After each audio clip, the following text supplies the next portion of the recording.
students, this is Radhika with the session number 11 of your chapter Acids, Bases and Salts. Session number 10 में हमने कुछ question answers के बारे में discuss किया था. सेम यहाँ पे भी हम जो एक्सरसाइज में अवेलेबल क्वेश्चन आंसर्स हैं एनसीईआरटी की, उन्हें हम डिस्कस करने वाले हैं. So let's start. So the first question is, a solution turns red litmus blue. Its pH is likely to be 1, 4, 5 और 10. अब एक सॉल्यूशन है जो रेड लिटमस को ब्लू पेपर में चेंज कर रहा है, तो उसकी जो पीएच है वो कितनी होगी. अभी आप मेरे को एक क्वेश्चन का आंसर दो कि कौन से सॉल्यूशन होते हैं जो रेड लिटमस को ब्लू में चेंज करते हैं. ऑब्वियसली बेसिक सॉल्यूशन होते हैं. और बेसिक सॉल्यूशन कौन से होते हैं पीएच पेपर पे? जो 7 से अबव होते हैं. तो 7 से अबव यहाँ पे कौन सा सॉल्यूशन है? कौन सा सॉल्यूशन है जिसका पीएच 10 है? दैट इज जो सॉल्यूशन है उसका पीएच 10 होगा, तभी वो सॉल्यूशन रेड लिटमस को ब्लू में चेंज कर पाएगा. तो इसका आंसर कौन सा है? Answer number D, that is 10. Now the question is, a solution reacts with crushed eggshells to give a gas that turns lime water milky. एक सॉल्यूशन है जो किसके साथ रिएक्शन करता है? क्रस्ड एगशेल्स के साथ. और क्या देता है? एक गैस लिबरेट करता है जो लाइम वाटर को मिल्की कन्वर्ट कर देता है. तो सॉल्यूशन में क्या होगा? NaCl होगा, HCl होगा, LiCl होगा या KCl होगा? क्या होगा? ऑब्वियसली उस सॉल्यूशन में एसिडिक नेचर होगा, वो सॉल्यूशन एसिडिक होगा. तो उसमें क्या प्रेजेंट होगा? HCl. Okay, hydrogen chloric acid जब उसमें प्रेजेंट होगा तभी वो सॉल्यूशन एगशेल्स, क्रस्ड एगशेल्स के साथ रिएक्शन करके एक गैस लिबरेट करेगा जो लाइम वाटर को मिल्की बना देती है. सो the next question is, 10 ml of a solution of NaOH is found to be completely neutralized by 8 ml of a given solution of HCl. जो NaOH का 10 ml सॉल्यूशन है वो आयोनाइज करता है कितने को? 8 ml HCl के सॉल्यूशन को न्यूट्रलाइज कर देता है.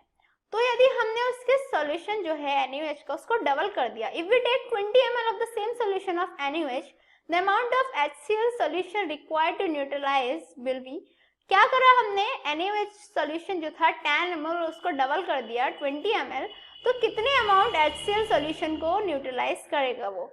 तो ऑब्वियसली कितने को करेगा? 8 का डबल कर दीजिए, 8 into 2 दैट इज 16 ml. तो करेक्ट आंसर क्या है? करेक्ट आंसर है D option, that is 16 ml.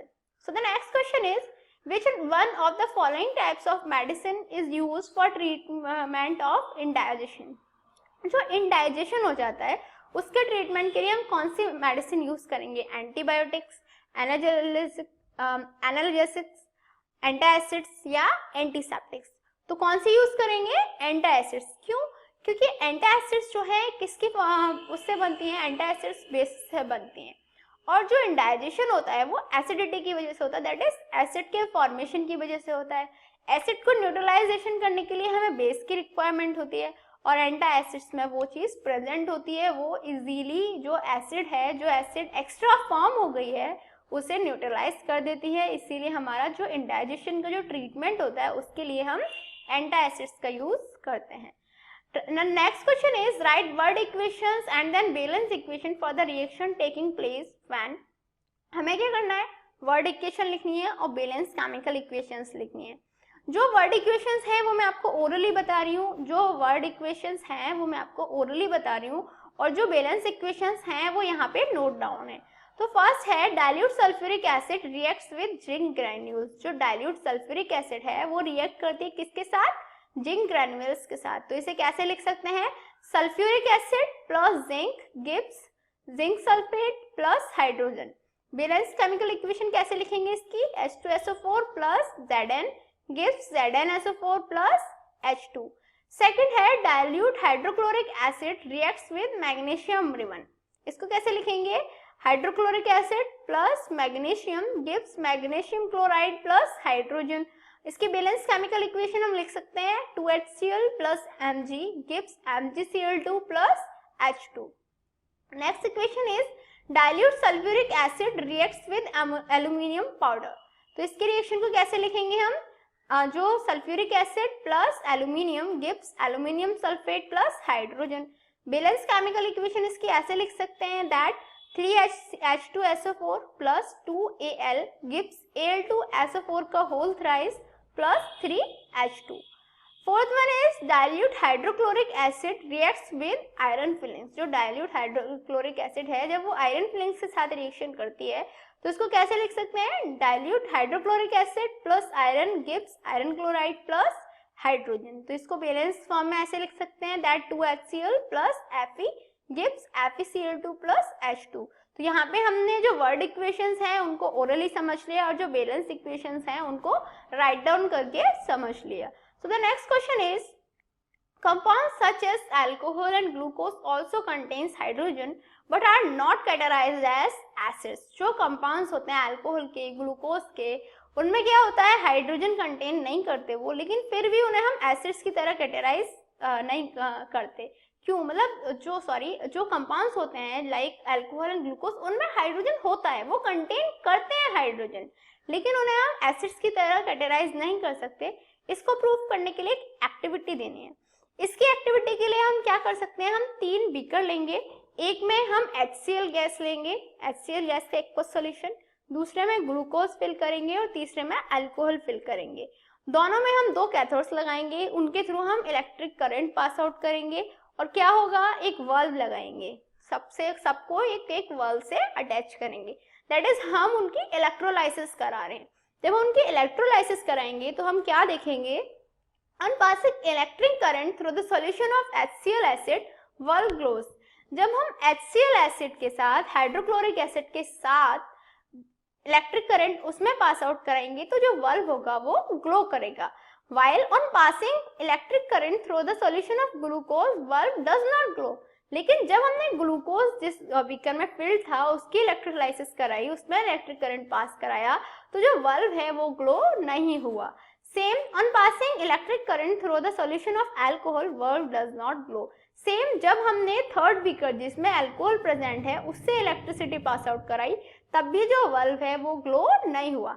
That is जो HCl था वो HCl जो है आयंस को फॉर्मेशन करता है, हाइड्रोजन आयंस देता है, that is H+ and Cl negative. Ions के फॉर्मेशन की वजह से वो इलेक्ट्रिसिटी कंडक्ट करता है, बट ऐसा ग्लूकोज और अल्कोहल के केस में नहीं होता, वो आयोनाइज नहीं होते और जब वो आयोनाइज नहीं होंगे तो H+ आयंस नहीं देंगे। जब वो H+ आयंस नहीं देंगे तो क्लियर है, क्या क्लियर है कि वो एसिड्स की तरह बिहेव नहीं करेंगे और ना ही वो इलेक्ट्रिसिटी कंडक्ट करेंगे। जब आयंस ही नहीं है तो एसिड्स की तरह बिहेवियर भी नहीं होगा और जब एसिड्स की तरह बिहेवियर ही नहीं है तो इलेक्ट्रिसिटी भी वो कंडक्ट नहीं कर पाएंगे। So the next question is, why does distilled water not conduct electricity where is rain water does. ऐसा क्यों होता है, जो डिस्टिल वाटर होता है वो इलेक्ट्रिसिटी कंडक्ट नहीं करता, जबकि जो रेन वाटर होता है वो इलेक्ट्रिसिटी कंडक्ट करता है।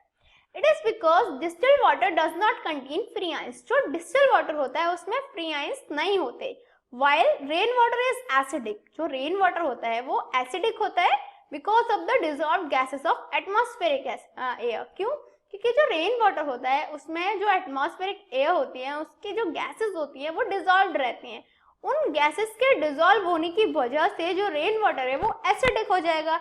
अब जो substance acidic है वो ionize होगा, thereby the acid ionize to produce ions। जो एसिड है वो आयोनाइज हो जाएगा और आयंस का फॉर्मेशन करेगा।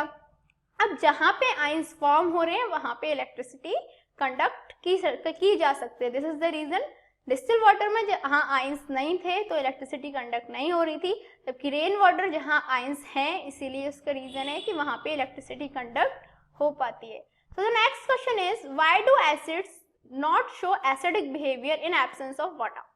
वाटर की एब्सेंस में जो एसिड्स होती हैं वो एसिडिक बिहेवियर क्यों शो नहीं करती, because in absence of water acids do not ionise. क्या होता है, वाटर नहीं होगा तो एसिड आयोनाइज नहीं होंगी, जब एसिड आयोनाइज नहीं होंगी तो आयंस का फॉर्मेशन नहीं होगा, आयंस का फॉर्मेशन नहीं होगा तो क्या होगा, एसिडिक कैरेक्टर हम बता ही नहीं सकते कि उसमें एसिडिक कैरेक्टर है या नहीं है, क्योंकि एसिडिक कैरेक्टर के लिए H+ आयन का फॉर्मेशन रिक्वायर्ड होता है। दिस इज द रीजन कि एब्सेंस ऑफ वाटर में जो एसिड्स होती हैं they do not ionise and they do not show acidic character.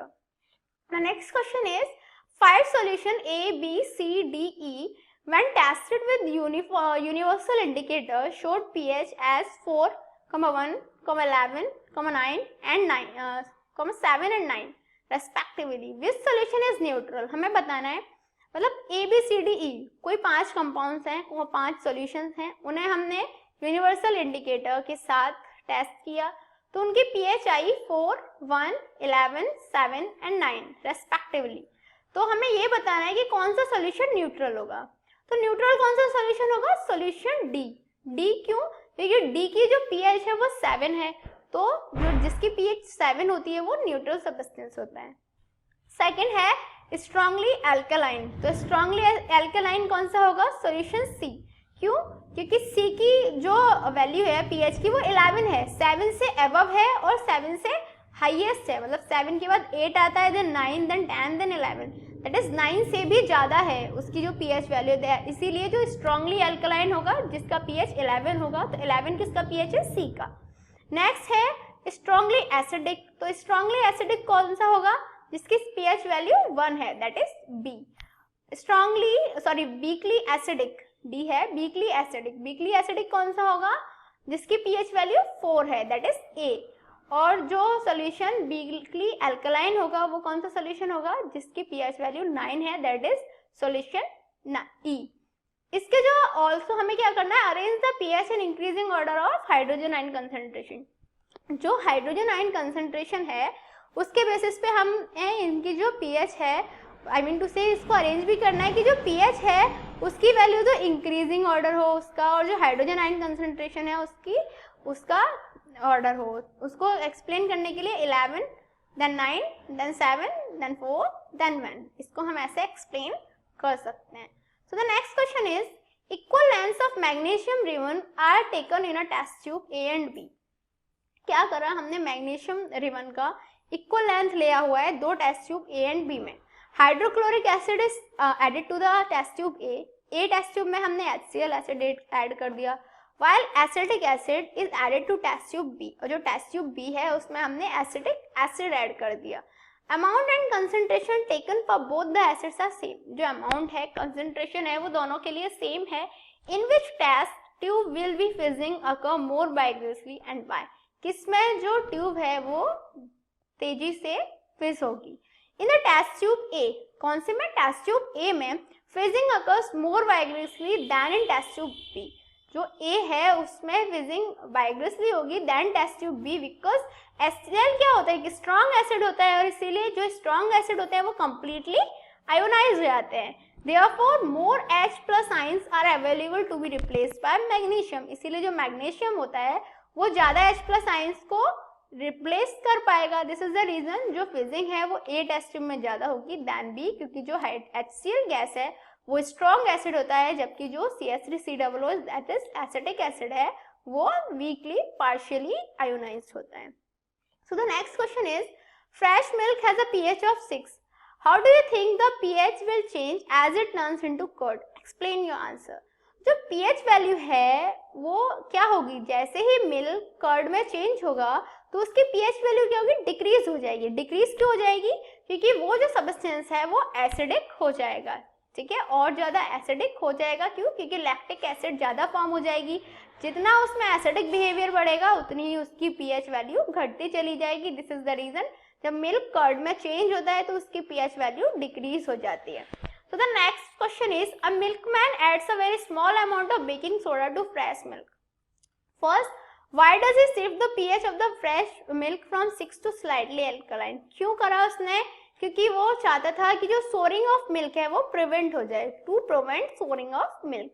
Second, why does this milk take a long time to set as a curd? जो milk है वो ज़्यादा time क्यों लगाता है curd की तरह set होने में? Because the milk containing baking soda takes more time to change into curd. क्योंकि वो milk जिसमें baking soda होता है वो curd बनाने में time ज़्यादा लगाता है। So the next question is plaster of Paris should be stored in moisture proof container.